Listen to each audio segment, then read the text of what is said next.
Estamos aqui com o vice-presidente do time aqui, Mágaro. O que você tem a falar, Mago, o Expressinho aí nessa semifinal aí? O Expressinho vem com apoio todinho para... Meu irmão, o Expressinho veio com apoio todinho, mas só que agora o jogador Papa botou a bola pro outro lado. E a gente não sabe o que vai acontecer com ela, né?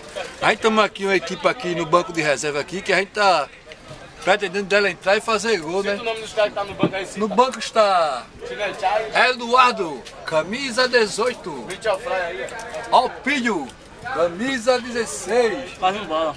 Carlinhos Bala, Camisa 14. Walter. Walter, Tina. 15. 13. Feba, 13.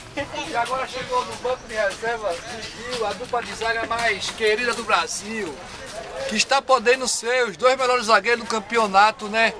Mas vamos ver, né? Que vai dar ou que não dá. E aqui eu passo a conversa aqui pro nosso amigo Alpídio, que tá meio embrasado. Eu tô tão embrasado que tô nem afim nem de conversar.